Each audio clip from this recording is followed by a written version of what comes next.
ആലപ്പുഴ അരൂക്കുറ്റിയിൽ വീട്ടമ്മയെ ചുറ്റികയ്ക്ക് തലക്കടിച്ചു കൊലപ്പെടുത്തിയെന്നാണ് വാർത്ത. പുളിന്താഴ നികർത്തിൽ ശരവണന്റെ ഭാര്യ വനജയാണ് മരിച്ചത്. അയൽവാസിയായ വിജീഷ് ഒളിവിലാണ്. പൂച്ചാക്കൽ പോലീസ് അന്വേഷണം ആരംഭിച്ചിട്ടുണ്ട്. ശരത് എസ് നമുക്കൊപ്പം ചേരുന്നു. Sharath S, good morning. Sharath S, വീണ്ടും ഒരു കൊലപാതക വാർത്തയാണ് ആലപ്പുഴയിൽ നിന്ന് നമുക്ക് റിപ്പോർട്ട് ചെയ്യേണ്ടി വരുന്നത്. എന്താണ് സംഭവം? എന്തിനാണ് ഈ വിജീഷ് ഈ വനജയെ ഇങ്ങനെ കൊലപ്പെടുത്താൻ ശ്രമിച്ചത്? അരുൺകുമാർ, അതായത് ഇന്നലെ രാത്രിയാണ് വനജയെ വീട്ടിൽ അബോധാവസ്ഥയിൽ കാണുന്നത്. തുടർന്ന് ആശുപത്രിയിൽ എത്തിച്ചെങ്കിലും മരിച്ചെന്ന് സ്ഥിരീകരിക്കുകയായിരുന്നു. സംഭവത്തിൽ പോലീസ് പറയുന്നത് അയൽവാസിയായ വിജീഷും മറ്റൊരു സഹോദരനുമായി ഈ വനജയും തമ്മിൽ തർക്കമുണ്ടായിരുന്നു. അത് ഈ അതിർത്തി തർക്കവുമായി ബന്ധപ്പെട്ടായിരുന്നു. ഇങ്ങനെ പലതവണ തർക്കങ്ങൾ ഉണ്ടാവാറുണ്ട്. അങ്ങനെ ഉള്ള തർക്കത്തിനിടയിലാണ് ഈ ഒരു കൊലപാതകം നടത്തിയത് എന്നുള്ളതാണ് ഇപ്പോൾ എന്തായാലും പോലീസ് സംശയിക്കുന്നത്. അയൽവാസി നിലവിൽ ഇപ്പോൾ ഒളിവിലാണ്. ഇയാൾക്കായി ഇപ്പോൾ അന്വേഷണം ആരംഭിച്ചിട്ടുണ്ട്. ഈ ശരവണൻ മരിച്ച വനജ എന്ന് പറയുന്നത് ശരവണന്റെ ഭാര്യയാണ്.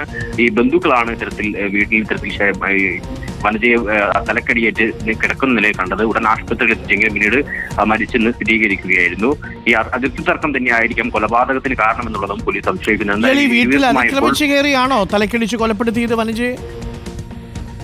അക്കാര്യത്തിൽ പോലീസ് ഒരു വ്യക്തത വരുത്തിയിട്ടില്ല. ഈ വീട്ടിലേക്ക് ഇയാൾ അതിക്രമിച്ച് കയറി എന്ന കാര്യത്തിൽ ഉൾപ്പെടെ സംശയിക്കുന്നുണ്ട്. എന്തായാലും ഈ സഹോദരങ്ങൾക്കാണ്, അതായത് വിജേഷിനും സഹോദരൻ ജയേഷും എതിരെയാണ് ഇപ്പോൾ എന്തായാലും പോലീസ് അന്വേഷണം ആരംഭിച്ചത്. ഇരുവരും ഒളിവിലാണ് എന്നുള്ളതാണ് പോലീസ് പറയുന്നത്. ഈ ഇരുവരും ഈ കൊലപാതക സമയത്ത് ഉണ്ടായിരുന്നു അല്ലേ? രണ്ടുപേരും കൂടി ചേർന്നാണോ? കഴിഞ്ഞ കുറച്ച് ദിവസമായി ഈ വനജയും ഒപ്പം ഈ സഹോദരന്മാരായ വിജേഷും ജയേഷും തമ്മിൽ ഈ അതിർത്തി തർക്കവുമായി ബന്ധപ്പെട്ട് പ്രശ്നങ്ങൾ ഉണ്ടായിരുന്നു. അങ്ങനെ നിരന്തരം പ്രശ്നങ്ങൾ ഉണ്ടാവാറുള്ളതാണ്. ആ രീതിയിലുള്ള പ്രശ്നങ്ങളായിരിക്കാം ഇത്തരത്തിലൊരു തല്ലിലേക്കും കൊലപാതകത്തിലേക്കും തന്നെ കാര്യങ്ങൾ പോയതെന്നുള്ളതാണ് പോലീസ് സംശയിക്കുന്നത്. പക്ഷേ ഇതിൽ ആരാണ് കൊലപാതകം നടത്തിയെന്നുള്ള കാര്യങ്ങൾ ഉൾപ്പെടെ സ്ഥിരീകരിക്കേണ്ടതുണ്ട്. അക്കാര്യത്തിലൊക്കെ തന്നെ പോലീസ് ഇപ്പോൾ അന്വേഷണം നടത്തി വരികയാണ്. Okay, thank you. ശരത്താണ് വിവരങ്ങൾ നൽകിയത്. അയൽവാസിയായ വിജീഷ് ഇപ്പോൾ ഒളിവിലാണ്. വനജയാണ് തലക്കടിച്ചു കൊലപ്പെടുത്തിയിരിക്കുന്നത്. എന്തായിരിക്കും കാരണം? അതിർത്തി തർക്കം അത്രേ. ഒന്ന് ആലോചിച്ച് നോക്കൂ. 2-3 സെന്റ് ആയിരിക്കുമല്ലോ ഈ തർക്കത്തിൽ ഉണ്ടാവുക. ആ 2-3 സെന്റ് ഇനി ആർക്കും പ്രയോജനപ്പെടും? ജയിലിൽ കിടക്കാൻ പോകുന്ന വിജീഷിന് പ്രയോജനപ്പെടുമോ? നഷ്ടപ്പെട്ടു പോയ വനജയ്ക്ക് പ്രയോജനപ്പെടുമോ? അല്ലേ? പലപ്പോഴും ഇത്തരം കാര്യങ്ങളിൽ ഇടപെടുന്ന ആളുകൾ ഇതിന് ശേഷമുണ്ടാകുന്ന ആഫ്റ്റർ എഫക്റ്റുകളെ കുറിച്ച് ഒരു ധാരണയും ഉണ്ടാവില്ല. കോപം വന്നാൽ നമുക്ക് ശരിക്കും പറഞ്ഞ പ്രാന്ത.